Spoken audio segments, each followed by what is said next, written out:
Hi, well, welcome everybody to this Royal Astronomical Society lunchtime public lecture.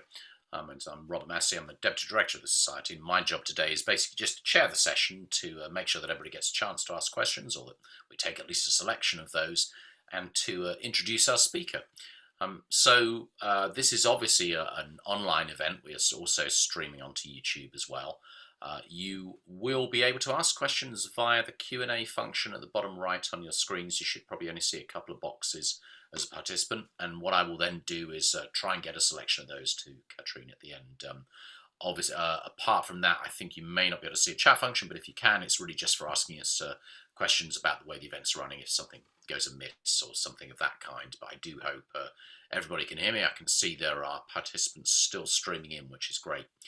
So this is our first one of 2022, and it gives me enormous pleasure to welcome Katrine Rayner Evans, who is a fellow of the RAS, as you might expect, and also of the Royal Geographical Society, and a member of the European Astronomical Society, and the rather more pertinent today, Astro Space Stamp Society.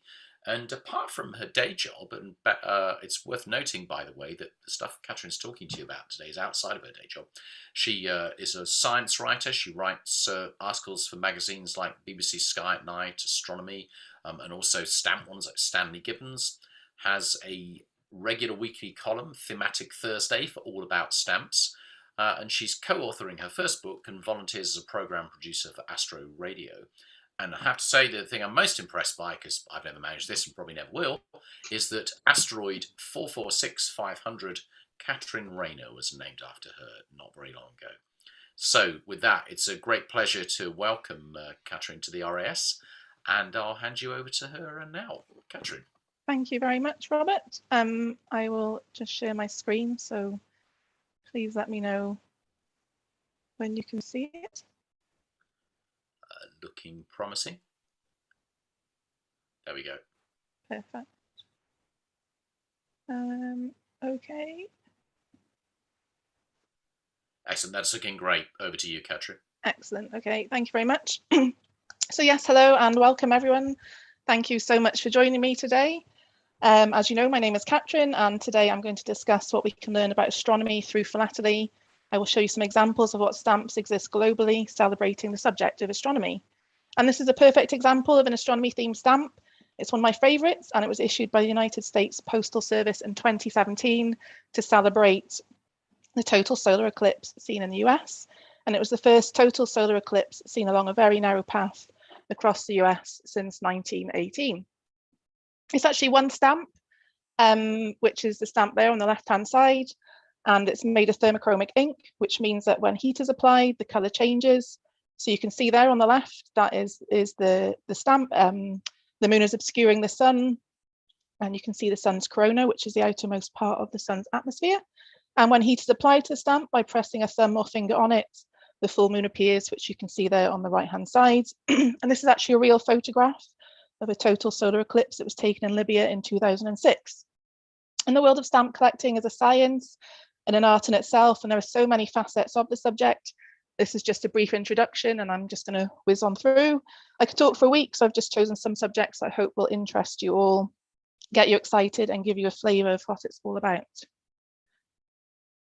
So just to give you a quick overview of what my talk is about, I'm going to be talking about what I think is so great about philately. Then I'll give you a brief introduction to what philately actually is. Then I will be looking at the world's first astronomy stamps, then the global spread of astronomy on stamps, and then a few examples of astronomy stamps issued here in the UK. Then I'm going to be looking at astronomy and philately and how it can be kind of divided up into certain groups, and then just a slide then on how to get started in collecting astronomy and space themed stamps. Okay, so what's so great about philately? Well, it's a really unusual and creative way of learning about history, geography, science, culture, politics, even animals, and comic books, and of course, astronomy and space. There is literally a stamp for anything. So just to give you a few examples, we have a stamp here depicting some hieroglyphs that was issued in Egypt in 1986. And then a set of 4 stamps that were issued here in the UK celebrating the British weather in 2001. There's just one stamp there as an example. And there are even some stamps with a dinosaur theme, which is a really interesting branch of thematic philately called paleophilately, and a stamp here issued in Switzerland celebrating chemistry. Again, another really interesting branch of thematic philately called chemophilately, and 4 stamps issued in 2019 in America to celebrate hip hop culture. And I found this quote on the internet, which I thought summed up the hobby really well. Stamp collecting is so much more than a hobby, it's a lifestyle, a community, and it is that for me now. I'm writing about it, I'm studying it, and the community I'm part of online is just fantastic. I've made some really amazing connections, and the hobby is enjoying a boom at the moment thanks to social media. So we've got people on Instagram, Facebook, Twitter, and YouTube, for example, promoting the subject. So just to give you a few examples, on the bottom left there, we have a guy who goes by the name of the Punk Philatelist, and he has a blog about stamps, and he believes that they are a vibrant expression of pop culture. In the middle there, we have a guy called Graham Beck, and he has his own YouTube channel called Exploring Stamps, and he's exploring the world one stamp at a time. And on the right there then, a guy called John Simper. His social media handle is Philately, and he's very active on social media, and he offers a monthly subscription on websites where you can sign up, and he will send you packs of stamps every month, depending on the membership you have. And yes, a way to escape and unplug from the real world. It's a way to research and learn about topics. And I aim to promote astronomy and philately. So just to give you a brief introduction to what philately actually is, and yeah, some great examples here of some more astronomy themed stamps. So these were issued last year. This was the Sun Science issue that were produced by the United States Postal Service, and it's 10 images celebrating the science behind NASA's ongoing exploration of our nearest star. And the images display common events on the sun, such as solar flares, sunspots, and coronal loops. So what is philately? Well, the word philately is the English transliteration of the French philately. It's taken from the Greek root word philo or phile, meaning an attraction or affinity for something, and Italia, meaning exempt from duties and taxes, to form philately. And it's the study of postage stamps and postal history, and it also refers to the collection, appreciation, and research activities on stamps and other philatelic products, such as Cinderella stamps, poster stamps, air mail, so mail that's been flown in aeroplanes, sea mail, so mail that's been on boats, and space mail, mail that's been to space. So just to give you an example here of a astronomy themed Cinderella stamp. Well, a Cinderella stamp is virtually anything that resembles a postage stamp, but it's not issued for postal purposes by a government postal administration. So for example, if you've ever had a Christmas card through your letterbox that's been posted by the Scout Post, the local Scout Post, it'll have a stamp on it, but obviously that's not an official postal stamp. So this example here is a solar system rocket service stamps. It's a really interesting Cinderella issue by the Broadway Observables, who were based in Denmark Hill in London, and they advertised in boys' comics from 1955 to the 1970s. And you may notice on your screen that the perforations aren't perforations at all, but the dots printed on ink, or with ink, sorry. So philately involves more than just stamp collecting or the study of postage. It is possible to be a philatelist without owning any stamps. For instance, the stamps being studied may be very rare or reside only in museums. And last year, you may recognize the stamp because it was in the news. It's the 1 cent magenta. It's a very rare and famous stamp. There's only one left of its kind. And it was sold at auction last June for $8.3 million, and it was bought by Stanley Gibbons. So just quickly, why do people collect stamps? Some people like to collect stamps purely for the postage stamp gum or the perforations. Some people are interested in the paper that the stamps are printed on, or the different variations in ink color, and of course rarity and errors. So on the bottom left there, we have the very famous inverted Jenny stamp, which is a 24-cent United States postage stamp. And as you can see, the image of the aeroplane is upside down. And I wanted to give you an example of an astronomical error here. So this stamp was issued in Czechoslovakia in 1967.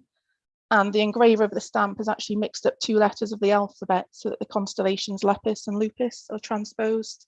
So you can just see that there on the right-hand image. And of course, people like to collect stamps for the theme, and that's what I do. I am a thematic collector, and I like to collect astronomy and space theme stamps. But it's not just about stamps. So you may remember when I explained what philately is, I mentioned other philatelic material. So it's not just the stamp that is of interest to collectors. Philatelists like to collect first day covers, which is a postage stamp on a postal card or a stamped envelope franked on the first day that the stamp is authorized for use. So we have a good example here of a first day cover. So the stamps are affixed to a specially designed envelope with the design of the theme that's being celebrated. So this cover was issued in Canada in 2018 and celebrates the 150th anniversary of the Royal Astronomical Society of Canada. So you can see the stamps there. We've got one of the Milky Way. It was a photograph taken of the Milky Way. And on the right there, a photograph of the Northern Lights. And a lovely example here of a cover that was issued in 2002, celebrating the subject of astronomy. So you've got the stamps affixed to, I think it's a Benham cover that was issued by Benham, and you can see it's a very colourful illustration of the solar system. And even some covers have made it beyond our atmosphere. So this has its own branch of philately. It's called Astro Philately, so mail that has been to space. And with the growing global celebration of space and astronomy through philately, some covers made it beyond our atmosphere, aboard space shuttles or Apollo missions, and the Apollo 15 postal cover incident is notorious. So unknown to NASA, the crew of Apollo 15, who were Al Worden, David L. Scott, and James B. Irwin, they agreed to carry 400 unauthorized postmark covers aboard the spacecraft and subsequently onto the surface of the moon. And upon the astronauts' return, the covers were postmarked again aboard the recovery ship, the Okinawa, and Hermann Seeger, the German stamp dealer involved in the plan, sold some of the covers for prices in the thousands. And when news of the flown covers reached NASA, the astronauts were reprimanded and forbidden to fly in space ever again. And just quickly to draw your attention to presentation packs.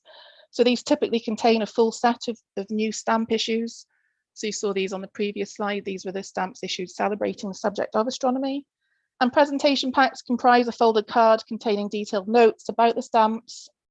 It also has a card with clear strips for holding the stamps in place. And again, all of this is held within a clear sleeve. And this is a really great example of learning from stamps without actually opening a book or looking on the internet, because you can see here within the presentation pack, you have a lovely star chart that opens up and you can learn all about telescopes from Herschel to Hubble. But the hand stamps or cancellations alone, these are often of interest to some collectors, and for some astronomy philatelists, there are some wonderful hand stamps available. And these are just simply ink stamps used to cancel the stamp, so they can't be reused, and they come in a variety of shapes and sizes, pictures and ink color. And imaginative hand stamps are really eye-catching, and they form an important part of the cover.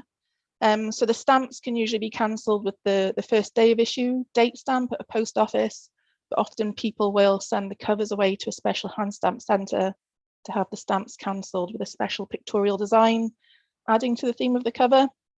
And markophily, if you are into the hand stamps and the cancellations, then that is the branch of philately, and you are known as a markophilist. So just to give you some examples here of some pictorial hand stamps. On the top right there, we have the pictorial hand stamp that was produced for the Space Science issue in 2012. And on the bottom right there, a lovely hand stamp produced for the 50th anniversary of Man on the Moon. But not all hand stamps are produced to correspond with the first day issue of a stamp. So for example, in the middle there, we have a brilliant cancellation commemorating Comet Bennett in 1970 and its perihelion on the 20th of March, 1970. And on the left there, in November 2018, a postmark was produced to celebrate InSight, a robotic lander landing on Mars. And can you sign my cover, please? It's something that I say a lot. Autographs from eminent scientists and astronomers. They form a really special part of my collection. I have autographs ranging from Dr. Alan Chapman, and we've got Ian Ridpath there. He's the chairman of the Astro Space Stamp Society. And on his website, he has a digital catalogue, if you like, of astronomy and space themed stamps. Yeah, I've got Jim Al-Khalili's autograph. And the top image there, I recently wrote to Pete Lawrence and Chris Lintott from The Sky at Night, and they very kindly signed my cover and sent it back to me. And on the bottom there, we have a cover signed by Jocelyn Bell Burnell. And on the bottom right, this cover, it's celebrating John Glenn, the first American to orbit the Earth. And I'm not sure if this is an authentic handwritten signature. It could be an auto pen. And an auto pen is a device used for the automatic signing of a signature or an autograph. And they're often used when celebrities or famous people get hundreds of letters each day. And there's a great website out there called the Astronaut Auto Pen Guide. It's a fantastic resource to check if any covers you have signed by astronauts are genuine or not. So when it all comes together, the what, the who, and the why. So all of it's great, you know, but what can these 4 pieces of philatelic information teach us about astronomy? So I've looked at the stamps, the postmark, we've looked at signatures, and the first day cover itself. And this can unravel a factual account about an astronomical event such as the centenary of general relativity. So I have my cover there in the middle with the stamps, illustrations, autographs. So each stamp showcases work of Einstein and Hawking. So we've got Albert Einstein, Stephen Hawking, gravitational waves, Hawking radiation, 2 black holes colliding, and a black hole. And 2 silver postmarks were used to cancel the stamps on the 1st of July 2016, which was the date that the stamps were issued. And the cachet tells us what the stamps are celebrating, and also tells us they were launched at Starmus in 2016, which is an international festival focused on celebrating astronomy. And the cover has been autographed by Professor Kip Thorne and Bernard Schutz. And I met Kip Thorne back in October 2019 at a lecture at Cardiff University. He just opened a new physics lab at the uni, and he delivered a talk. And Professor Bernard Schutz, he was also in attendance, and I just recently interviewed Bernard for the Royal Astronomical Society following his recent Eddington Medal Award for his work in gravitational waves. So yeah, I knew that they were both going to be there, and this was a great opportunity for me to get this first day cover signed. So you know, took one along that was relevant, and they both very kindly signed it. And again, I think this is a great example of what philately can teach someone about astronomy. So for example, if I passed this cover to someone who knew little about general relativity or cosmology, they could take it away and do hours of research, looking at the details on the stamps. You know, who are these people? What's a black hole? Who's Kip Thorne? What's general relativity? So yeah, I think this is just brilliant example there. And I just wanted to focus in on these stamps because I love them. I think they're very colourful, they're very inventive, very engaging, and the images are printed on iridescent foil, which makes them really unique and eye-catching. And I had great fun researching these because my knowledge of cosmology isn't great. So it's really interesting to delve deep to find out what the words and the diagrams meant on the stamps. So top left there, we obviously have Albert Einstein and his famous equation in his theory of special relativity, E equals mc squared, that expresses the fact that mass and energy are the same physical entity and can be changed into each other. And then we have Stephen Hawking, and his the famous equation, the Bekenstein-Hawking equation. On the right there, we have an image of 2 black holes colliding, the famous trousers diagram. On the bottom left, we have Hawking radiation, and this diagram is actually based on a blackboard sketch that was sent to the designers of the stamps from Cambridge University. Then we have an image of a black hole, and on the right there, an image of gravitational waves. So hopefully you're all wondering, well, what was the world's first astronomy stamp? Well, this astronomy theme stamp dates back to 1887, when Brazil issued a perforated stamp. It's buff and blue in colour. It depicts Crux Australis, the Southern Cross, which is an asterism of the constellation Crux, seen in the Southern Hemisphere. And the asterism is astronomically accurate on the stamp, with acrux and gacrux pointing the way to the South Celestial Pole, and it's illustrated as if the observer were looking up to the sky from Earth. And stars are a really symbolic part of the Brazilian flag. They represent the constellations in the Southern Hemisphere and show how they were seen from Rio de Janeiro during the early hours of the morning. On November 15th, 1889, the day the country shifted from an empire to a republic. So you can see the Southern Cross constellation is a really important part of their history and culture, so it's understandable that it would feature heavily on stamps. And as you'll see over the next few slides, the Southern Cross was a favourite to print on Brazilian stamps for almost 10 years, with the colour and size of the stamp evolving over that time. And this world's second astronomy stamp was issued in Brazil. 3 years later, in 1890, Brazil issued a further series of perforated postage stamps featuring the Southern Cross, this time in a variety of colours and values, which you can see there on the top right. And the asterism featured for a second time in 1890, but this time on perforated newspaper stamps. So these were stamps that were used to pay for the cost of mailing newspapers or periodicals. And for this design, the asterism was illustrated shining above the Sugarloaf Mountain, Brazil's world famous landmark. And you can see that there on the bottom left. So you should just be able to make out the asterism there in the middle of the circle, and then a very, very tiny Sugarloaf Mountain just below the letter A there. And on the right-hand side, the stamps were issued again in 1898, and these were issued as newspaper surcharge stamps, and they were overprinted with the year and stamp value. And the term surcharge in philately describes any type of overprint that alters the price of a stamp. So surcharges raise or lower the face value of existing stamps when prices have changed too quickly to produce an appropriate new issue, or just simply to use up existing stocks. And a star appears. So Venus, the morning star, appeared on a set of stamps issued in Brazil in 1894, and it's the first stamp illustrating a planet. So these stamps are known as Madrugada Republicana, the Republican dawn, and commemorate the beginning of the Republican period. As I mentioned previously, on the 15th of November, 1889, a group of military officers known as Republican Dawn overthrew Emperor Dom Pedro II, with the fall of the monarchy taking place around 8 o'clock that day. And research of astronomical charts has shown that Venus was visible in the morning sky at the time of the fall of the monarchy, affirming that the bright star on the stamp is undoubtedly Venus. So jumping ahead now to the 20th of June, 1930, the fourth Pan-American Congress of Architects was held in Rio de Janeiro. And to commemorate this event, 3 stamps, from what I believe, were issued, including this 300 wreath stamp illustrating the Southern Cross above the Sugarloaf, with the addition of 2 columns or architrave in the foreground. And if you compare this image to the previous stamps that have been issued, you'll notice that the asterism is a mirror image of its true self. So the mirror image of the asterism on the stamp on the left-hand side was perhaps illustrated as if the observer were looking down on the celestial sphere, as sailors and astronomers would have done when using an armillary sphere or an astrolabe for navigation. And if you're unfamiliar with an armillary sphere, there is one right there on featuring on a stamp that was issued in Nicaragua in 1985, celebrating the return of Halley's Comet.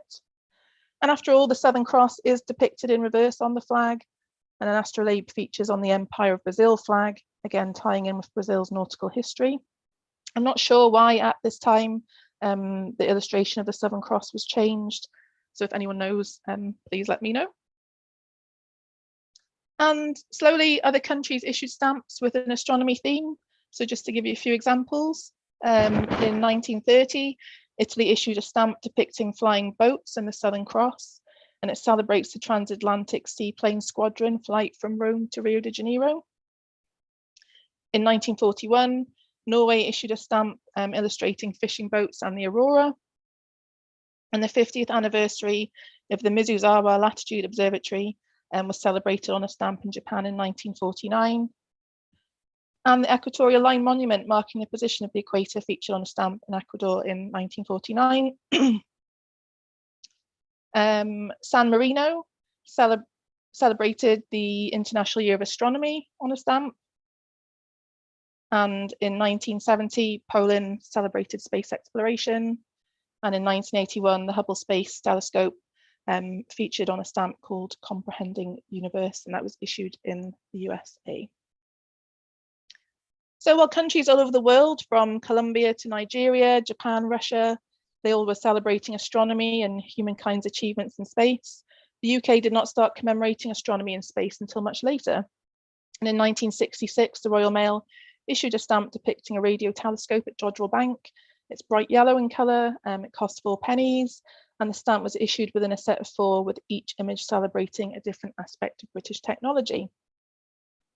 In 1970, the Royal Mail issued a stamp commemorating the 150th anniversary of the Royal Astronomical Society. It was issued within a set of 5 stamps and celebrates anniversaries in the UK. It's pink in colour, and the stamp depicts William Herschel holding a sketch of Uranus, which he discovered in 1781. Then we have Francis Baily in the middle there, and Baily's beads are actually named after Francis Baily after he explained the phenomena in 1836.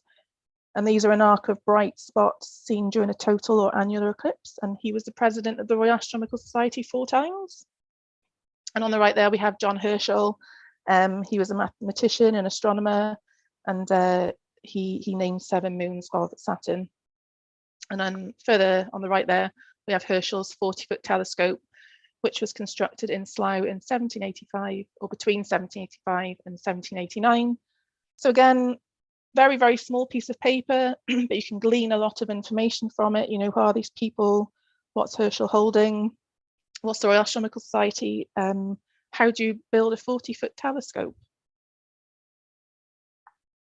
So I've just chosen some examples of some other stamps issued here in the UK celebrating subjective astronomy.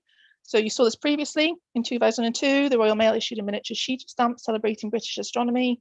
And whilst the pictures are very attractive, unfortunately, there seems to be a lack of connection to British astronomy and astronomers, because all of the images there were taken using the Hubble Space Telescope. And in 1768, James Cook boarded the ship Endeavour in Plymouth, and he sailed to Tahiti. The trip took around 8 months, and the purpose of the trip was to view the transit of Venus with the aim to gather astronomical information to measure the solar system. And the Royal Mail issued a set of 6 stamps in August 2018 to commemorate the 250th anniversary of the voyage of James Cook and his companions.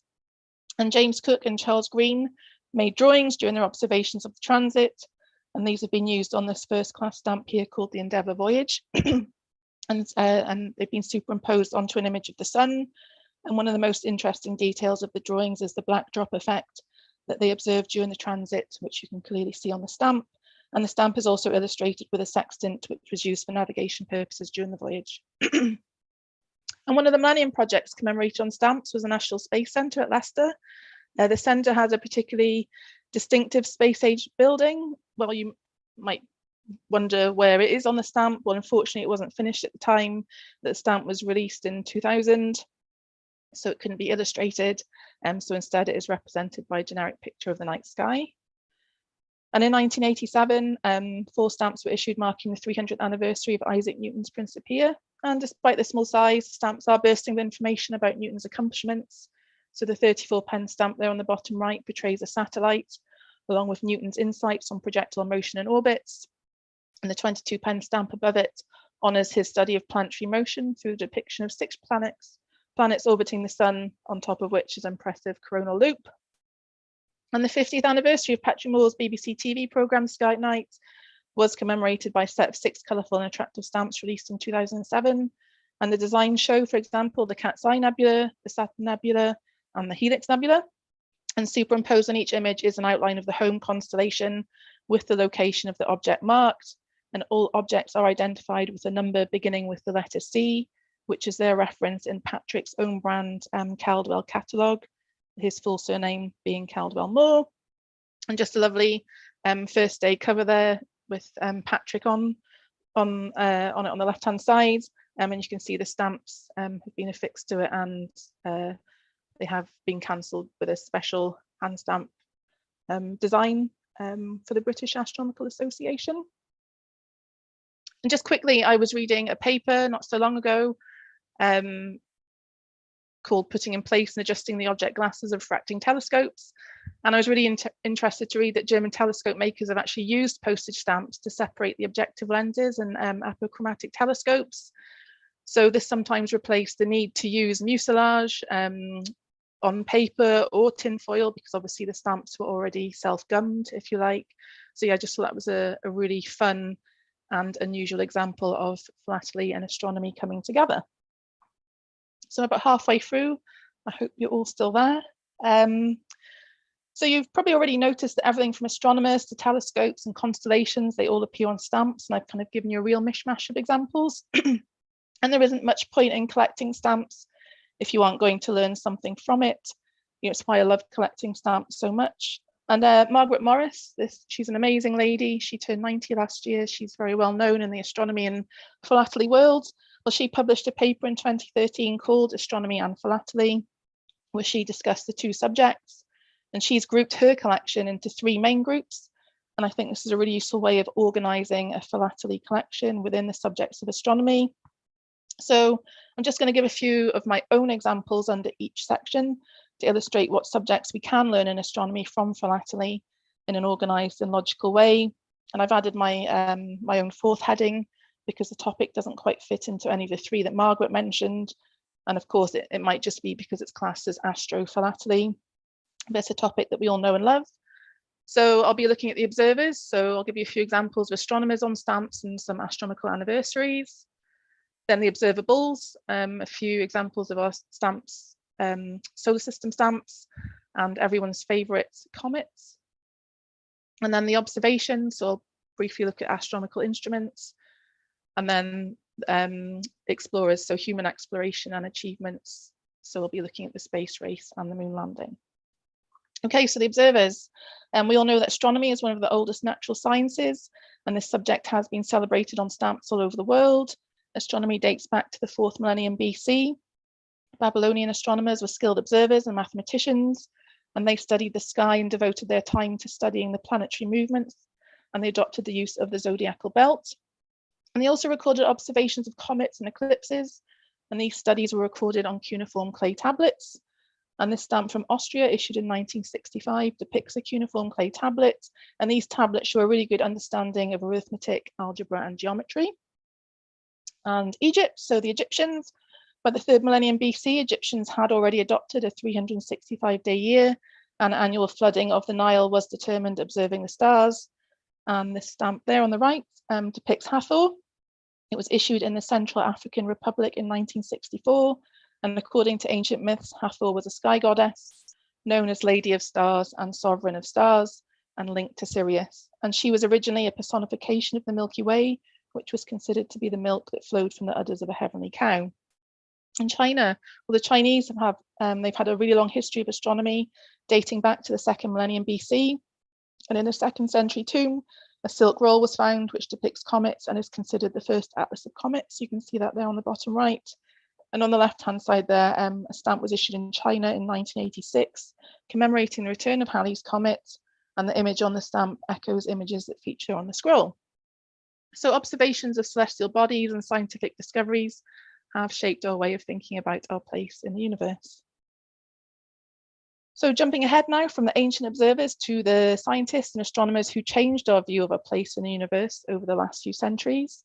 Copernicus is a very popular astronomer to feature on the stamps. He was Polish, and he proposed that the planets have the sun as a fixed point to which their motions are to be referred. And here he is on a stamp issued in Poland in 1942. And again, he featured on a stamp issued in Hungary in 1973 to commemorate 500 years since his birth. And the stamp just to the left of his image there, a great example of a Cinderella stamp. So you can see it holds no value. But I love the illustration on that. And Tycho Brahe, he was a Danish nobleman, an astronomer, a writer, and he was known for his accurate and comprehensive astronomical observations. He was a real character. He had a false nose made of brass, which had been cut off during a sword fight, and he formed his own system, the Tychonic system, and his system correctly saw the moon as orbiting Earth and the planets as orbiting the sun, but erroneously considered the sun to be orbiting the Earth. And he featured on a stamp issued in Denmark in 1946, which celebrated 400 years since his birth. And Johannes Kepler, he was Tycho's assistant. He was a convinced Copernican and considered Tycho's model to be mistaken. And he is also famous, of course, for his laws of planetary motion. And he was commemorated on a stamp in the Czech Republic in 2009. And the father of astronomy, Galileo, he was an engineer and a physicist. And he's famous for his use of the telescope and making celestial observations. And he observed the phases of Venus and the 4 largest satellites of Jupiter. And he featured on a stamp issued in Ascension in 1971. And Newton, again, recognized as one of the greatest mathematicians and scientists of all time. He was born in England, and he formulated the laws of motion and made seminal contributions to optics. And he was celebrated on a postage stamp in 1987 in Grenada, and he's illustrated holding the apple that was said to give him his inspiration to formulate the theory of gravity. So the observers, I will be looking at the Royal Astronomical Society. So the society was formed on January 12th, 1820 at a tavern in London, and the society has now grown to 4,000 members and is one of the most eminent societies in the world promoting astronomy and geophysics. And I showed that stamp previously that was issued in 1970. And last year, I think it was, or 2 years ago, yeah, 2 years ago, the Royal Mail issued a set of stamps to commemorate the bicentenary. So this issue is called Visions of the Universe, and it has 8 stamps in total, and illustrates astronomical phenomena such as Comet 67P, the Cat's Eye Nebula, pulsars, Jupiter's auroras, and we've got gravitational lensing and black holes. And each stamp includes one simple line of text that describes phenomena which has been discovered or investigated by British astronomers and astrophysicists. So for example, the first class stamp there on the left-hand side illustrates a black hole, and it has the text, "Black holes are super dense regions of space." And this is a nod to the English natural philosopher John Michell, who first suggested their existence in 1783, and of course also to the late famous British professor and theoretical physicist Stephen Hawking, who made predictions about their behaviour. And these stamps were illustrated by a London-based artist called Robert Ball. The stamps were very colourful, and they bring to life amazing phenomena in a way that photographs certainly couldn't. And in particular, just to go back to the black hole stamp, it's based on the work of Dr. Ziri Younsi of University College London, who was part of the Event Horizon Telescope team that captured the groundbreaking first image of a black hole in 2019. And he shared computer models of his work on black holes with Robert Ball to inform the design. And I think these stamps are a really fitting celebration for the 200th anniversary of the Society. Okay, so the observables, what have the observers been looking at? So our solar system is home to the sun, 8 planets, and other fascinating astronomical objects, including comets, asteroids, dwarf planets. And on the 16th of October 2012, the Royal Mail celebrated the 50th anniversary of the first British satellite, Ariel 1. Images of our incredible solar system featured on 6 detailed stamps, and using imagery taken from various probes, colour and imagination were brought to life, giving us armchair astronomers a close-up view of these mysterious worlds. And each image has a relationship with the UK's involvement in astronomy. So the sun is at the centre of our solar system. It featured on a first-class stamp, and the fiery orange image was photographed by the Solar and Heliospheric Observatory, which was a joint project between ESA and NASA. And the spacecraft continues to make observations of the sun's chromosphere, atmosphere, and corona, despite it initially only being a 2-year mission. And planets featuring on the stamp set include Venus and Mars, obviously our closest neighbours, and the photographs are just beautiful examples of how amazing our fellow rocky planets are. So the exploration of Venus and Mars have strong UK connections. The Venus Express mission was proposed by scientists at Oxford University, and the image taken by ESA's Mars Express probe was the first European mission to Mars, with the UK having involvement in 3 of the 6 onboard instruments.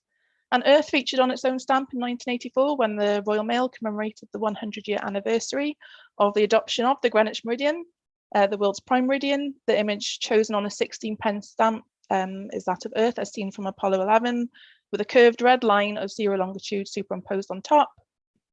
And I'm sure many of us will remember the total solar eclipse in 1999. 7 stamps were issued in that year by the Guernsey Post Office to commemorate the eclipse. And these are a fantastic set, taking the collector through stages of the eclipse, including first and second contact, and we've got totality there. You can see the diamond ring effect. And again, 6 stamps hold a value and can be used for postage, whilst the 7th on the right-hand side there is a Cinderella stamp and has no value. So comets have been the cause of fascination and fear for centuries, originating from the cold, dark outer reaches of the solar system. Comets are composed of ice and rock. And in 2018, India issued a miniature sheet of the solar system featuring some comets, which you can see there. And they originate from two locations, the Kuiper Belt and the Oort cloud.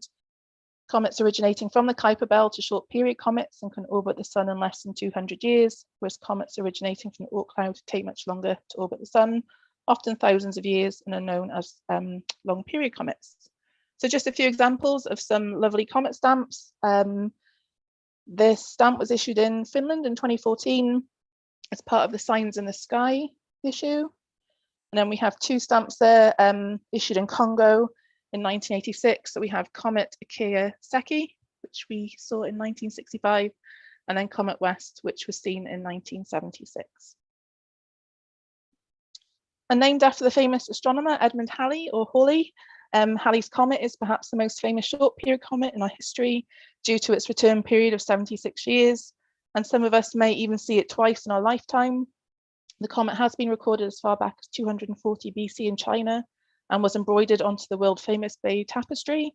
And a souvenir stamp sheet issued in Bolivia in 1986 features scene 32 from the tapestry, and the comet can clearly be seen on the upper border. And the appearance of the comet was celebrated globally on stamps, and here in the UK, the Royal Mail issued a fantastic set of 4 stamps in 1986, which were illustrated by the famous cartoonist Ralph Steadman. The stamps are colourful and imaginative. On the bottom right, you can see you have a rather disgruntled but comical looking Halley as the comet. Above him, to the left hand side, we have an image of 2 comets representing seeing the comet twice in a lifetime. Top right, we have the spacecraft Giotto, and on the left then we have the comet orbiting the sun. And just a lovely example of a first day cover that was issued in 1986. And you can see on the left hand side of the cover is a silk cachet of a portable refracting telescope, which was manufactured by Peter Dolland, and he was a well-known maker of optical instruments. And the telescope was actually sold by Sotheby's at auction in 1985 for £22,000. And just quickly, it's 26 years or 27 years this year that we saw that Hale-Bopp was discovered.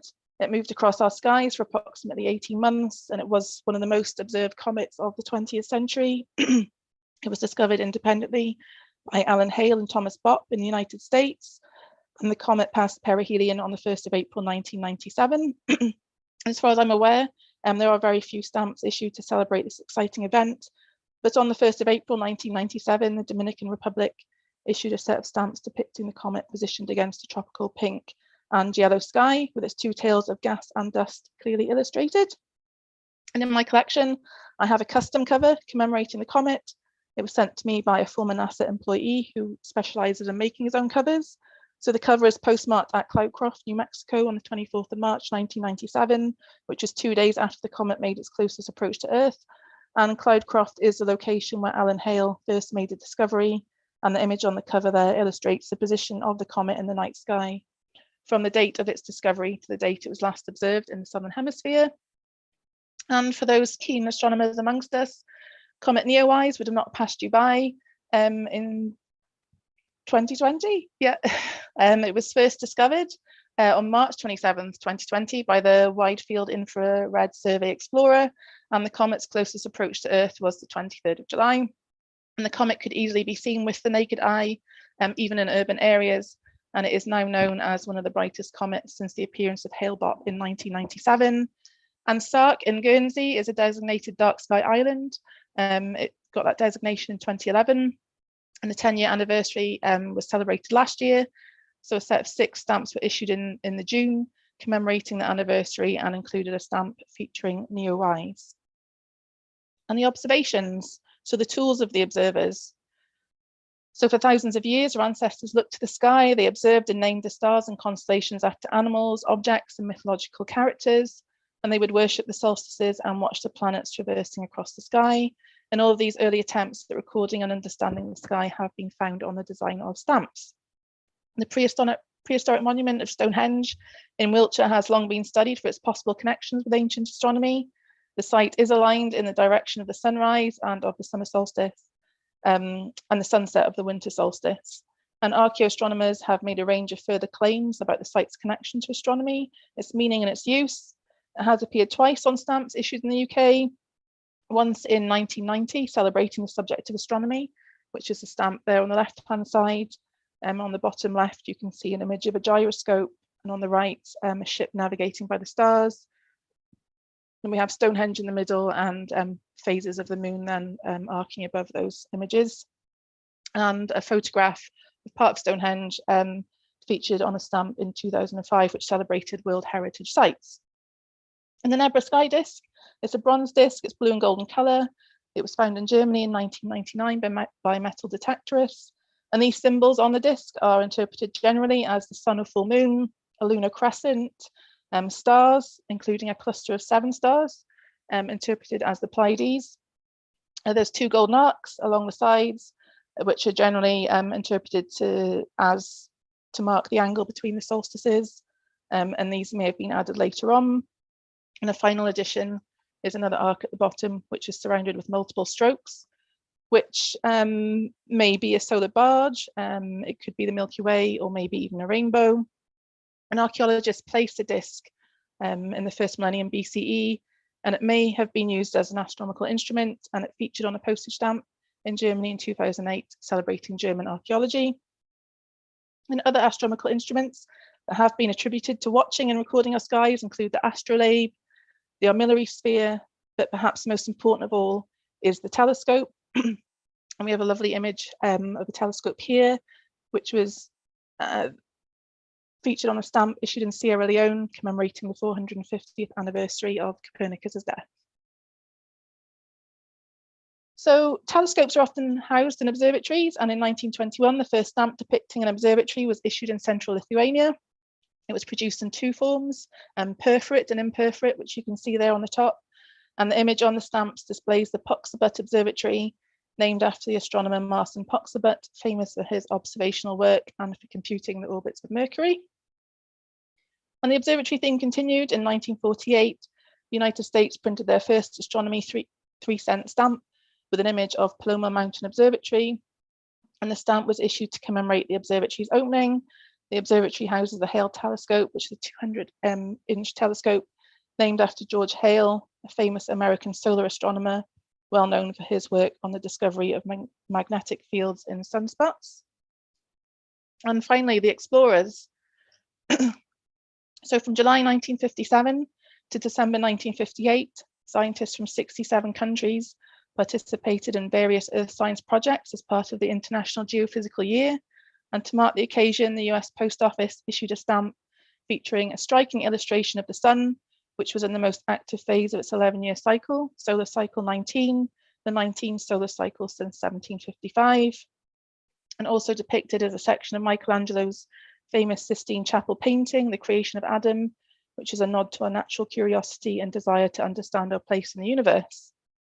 And the International Geophysical Year came at a time when the Soviet Union and the US were locked in a heated race to be the first nation to go to space. And the Soviet Union succeeded on the 4th of October 1957. Sputnik 1, the first artificial satellite, was launched into low Earth orbit, and the satellite survived just under 3 months in space before falling back to Earth and burning up in our atmosphere. And the Soviet Union issued its first Sputnik stamp, which you can see there, on the 4th of November 1957.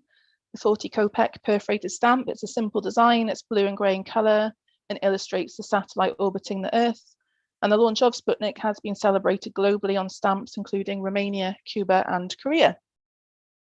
And a dog in space. After the successful launch of Laika the space dog aboard Sputnik 2 on the 3rd of November 1957, a further triumph came for the Soviet Union on the 12th of April 1961, when Yuri Gagarin was launched aboard Vostok 1 and orbited the Earth for 108 minutes before he returned to Earth. Gagarin was the first man in space and the first man to orbit Earth.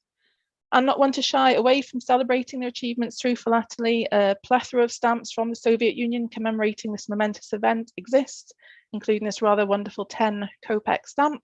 It's a great example of Soviet space propaganda and illustrates Gagarin looking to the stars as Vostok 1 shoots off into the sky above a silhouetted skyline, and the date of the launch in the rocket's wake. So just a few more slides to go. So whilst the Soviet Union blazed a trail into space, The USA was successful in their own first, and on the 20th of July 1969, the crew of Apollo 11 were the first to land on the moon in their lunar module, the Eagle. And needless to say, there was an explosion in the issue of stamps and memorabilia celebrating this milestone, and this single 10-cent stamp issued in September 1969, designed by Paul Kelly, was issued to celebrate obviously this historic visit, and it illustrates Neil Armstrong setting foot on the moon, embarking from Eagle. And die proofs of the postage stamp were actually carried to the surface of the moon by the Apollo 11 astronauts. And who is Paul Kelly? You might be wondering. Well, he was one of the first 8 artists chosen by NASA in 1962 to document the American space program's Project Mercury. He's had the most incredible space art career spanning more than 40 years. He's covered Mercury, Gemini, Apollo, and space shuttle missions. And he was actually the only artist present with the Apollo 11 crew on the morning of July 16, 1969, as they prepared for the historic launch to the moon. And in 1989, for the 20th anniversary of the moon landing, the Postal Service asked Paul's son, Chris, who is also a space artist, to design the $2.40 priority mail stamp, and Paul to design a first day cover cachet for the issue. I'm very lucky to have that cover in my collection, which has been signed by both of them. And in 1994, for the 25th anniversary of the Apollo 11 moon landing, Paul and Chris jointly designed 2 US stamps commemorating the event. So we have a 29-cent commemorative stamp there on the right, and a $9.95 express mail stamp on the left-hand side there. So just 2 more slides to go, I think. So the past couple of years have been no exception to the issue of Apollo 11 stamps. To commemorate the 50th anniversary of the moon landing, the United States Postal Service issued 2 vertical forever stamps on the 20th of July, 2019. Simple designs. The images depict the iconic photograph of Buzz Aldrin, taken by Neil Armstrong, and the Apollo 11 landing site on the moon. You can see there the Sea of Tranquility is marked with a dot. And the Isle of Man Post Office kept the Apollo theme going in 2019 with some really beautiful stamps. They released a set of 8 fantastic stamps to commemorate the 50th anniversary. And One Small Step explores 50 years of lunar exploration. And it tells a story of the first 12 Apollo missions. So they illustrate or depict famous images, including mission control at NASA. We've got Earthrise, taken by William Anders during the Apollo 8 mission, and the first footprints on the moon. And I just really love the details of these stamps. So around the perforations are famous quotes from people involved in the missions, including President Kennedy and also the astronauts. And each features the map coordinates of a place relating to the theme of each stamp.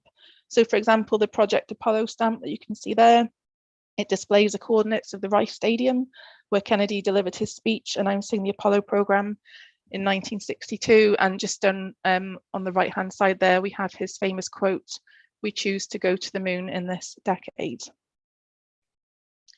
Okay, so that's the presentation. If you're interested in collecting astronomy and space theme stamps, well, how do you get started? Quite simply, just go on the internet. If you want to look up some Sputnik stamps, just go on a search engine and type in Sputnik stamps. Auction websites, also really excellent resources. So eBay, there's websites called Delcamp and Colnet. Again, type in anything that you fancy and you will be inundated with the stamps. Join an Astronomy Stamp Society. So I mentioned the Astro Space Stamp Society. We have a group on Facebook, and it's free to join. And once you've signed up, you will get an electronic copy of Orbit, which is our magazine. I think it comes out, I can't remember now, bi-monthly, quarterly. And yeah, we've got the American Philatelic Society, the American Topical Association, and just connect with other collectors. And there are some brilliant books out there too. So we've got The Race to the Moon by Umberto Cavallaro and Stamping Through Astronomy by Renato Ducati. Brilliant books by both of those guys. And then, yeah, catalogs, Stanley Gibbons, and magazines, W.H. Smith and Tesco's. They sell quite a few stamp magazines. So yes, plenty out there to get you started off on your astronomy and space journey. Thank you very much. Thank you, Catherine. If you want to turn your video back on again, and we've got time for a couple of questions. what I suggest I do is perhaps batch a few together. So we've had a few come in, a total of 10, I think. Sorry, I So whizzed through that then because I was aware of the time. I was just like, yeah, that's okay. No, it's great. such I a mean, long thank you. presentation. I honestly can say, I'm sure I speak for everybody on the call, that we're really impressed by your breadth and depth of knowledge here, and it's very clear that you could probably do this as a seminar series, covering the different themes. It's absolutely Yeah. fantastic. Really Thank great you. stuff. So, what I was going to say was, though, I'll take a few together for you. So, first of all, there's a couple of ones I think we can kind of deal with offline, really. One is from Patrick Poitevin, who is interested in sending you a set of stamps. So, I've Lovely. pasted that Thank into an you. email for you, and you Oh, should thank have you. that. There's one from Steve R, which just asks, he says that you refer to a number of websites of interest, and could you send out URLs? What I suggest is we could do that via Eventbrite to people in case they're interested. Yeah, sure. And then, so let's look at a couple of questions here.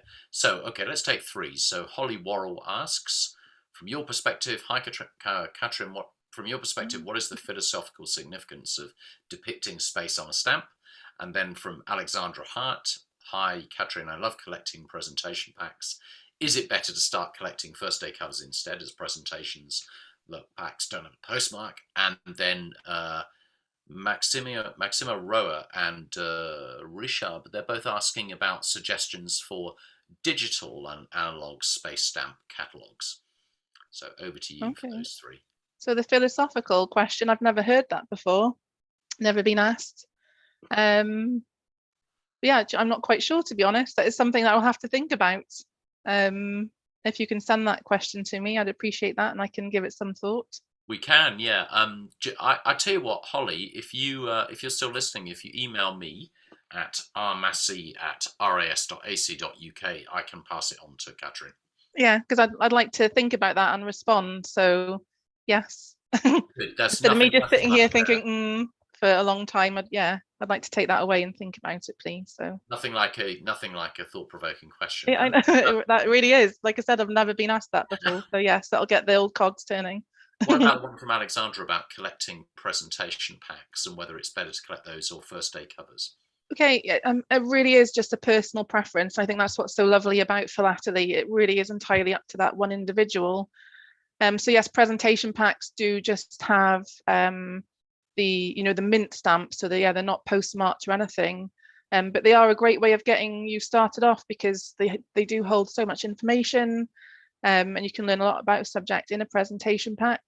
But again, if you just want to collect the mint stamps, then presentation packs or buying just the mint stamps might suit you. But yeah, personally, I love a first day cover with the interesting hand stamps. Again, it just adds kind of like another dimension, if you like, to the theme. So yeah, it's entirely up to you. I'd say buy a few of each and then maybe kind of work it out. What suits you, what's your preference?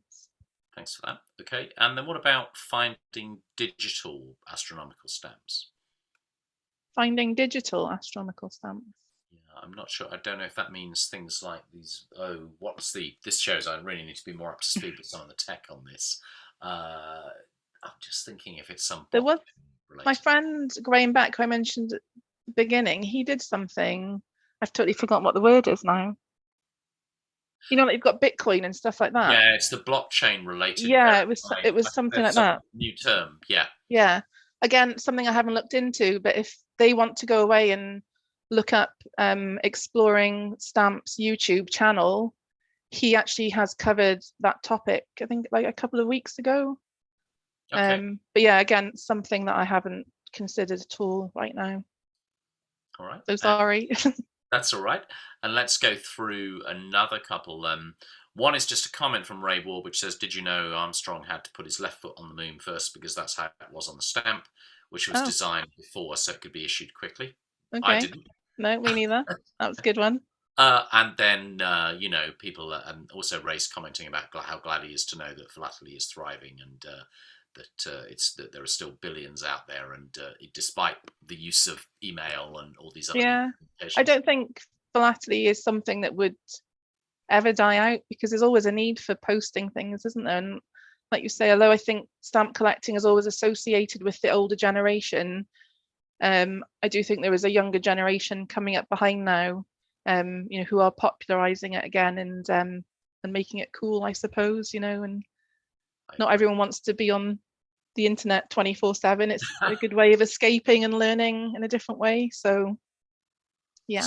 Sounds laudable. There's Sheridan comments, non-fungible tokens is the word the phrase we were looking for. Yeah, that was it. Yeah. Again. Yeah. Check out Graham on YouTube. He looks into it in detail. There's a couple of nice comments just saying how much people enjoyed the talk. And then there is one from Hugh Allen saying, great presentation. How can you know when an astronomy themed set of UK stamps has been issued? Many of the beautiful UK stamps that you showed have passed me by. Okay. Yeah, well, you can just sign up to alerts, I suppose, from the Royal Mail, or join a Facebook group. Yeah, without, again, sometimes I have to actively research or look for something. Obviously it's not going to come to me, so it's just making sure that I have a newsletter, email from a certain post office or whatever, or just connecting with friends or whatever. So but who knows when the Royal Mail is even going to issue another astronomy theme stamp. They seem to be more interested in Coronation Street and Only Fools and Horses, so yeah, probably not for a very long time. That's all right. And there's a couple more. One is, which I'll take, I know we're running slightly over, which is there any stamp related to the JWST? Not that I know of yet. Not yet. Yes, I'm hoping that there will be one. Actually, I just had some covers sent through to me today from America.